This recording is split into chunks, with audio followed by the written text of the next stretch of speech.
So what do you, in situations where you're like waiting for other people and you can't check it off your list until they've done their part? I send it to somebody and says, can we get a response Email. or a decision on this? Okay. And now I'm waiting. And now you're waiting. And so the question is, if you're waiting, And what can you do as a to reminder, it doesn't come. get out of your seat and go walk over to them, or call them on the phone. Call them on the phone. Send them an email and say, I really need to talk to you on the phone, so please, I'm getting ready to call you, you know, whatever. Make an appointment if you have to, if they don't answer their phone. Get them on the phone. And now we're going to talk about how we communicate, maybe, as well as the issue. But now it's time to negotiate. Now, email is a great tool, but what happens is some people will ignore an email. If they ignore my email, then we need to talk, because I need to know. It's just like I was saying before, set deadlines for yourself. A lot of people don't set deadlines for themselves. What I need to know is when you're going to give me the deliverable. I need to get a confirmation because I really need it. So now this would be a negotiation. Can you get it to me by end of business day tomorrow? Yeah, we had that as one of our. Yeah. That makes sense. Yeah. And then if they don't get it to you, is it fair to nag? No, it's fair to call them up and ask them what happened, because you committed to a date, and based on your commitment, I made commitments. And I really don't understand, because you told me you would have it the end of business day, so what happened? My dog ate my homework.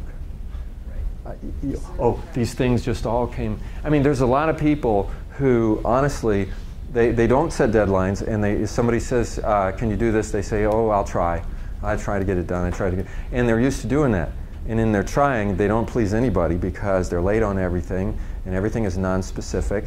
And so with those individuals, you learn after a while that when they say, I'll try, that means I probably won't get it done by that time.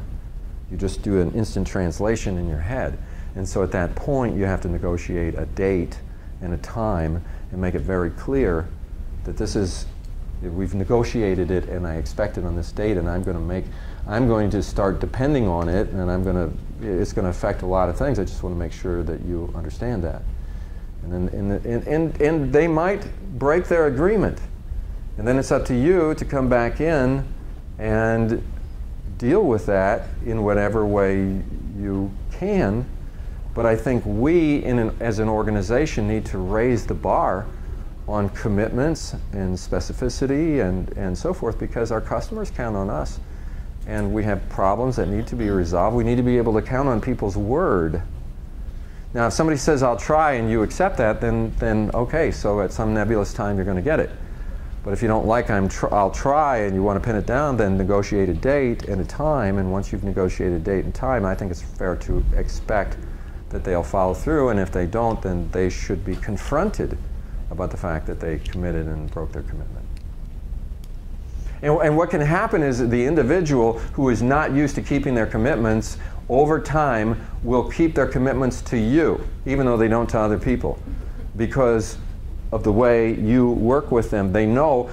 See, it's really easy for people to say, oh, I just had so much. And if you accept that, it's fine. Most people do. Okay, you were really inundated with work and so forth. But if you're one of those people that's very specific and gets the dates, and then they know they're going to hear from you later, just at the point of procrastination, when they're thinking about it, they're going to go, I better get this, yeah, because I know she's going to call me afterwards. She always does. And they're going to keep their commitments to you.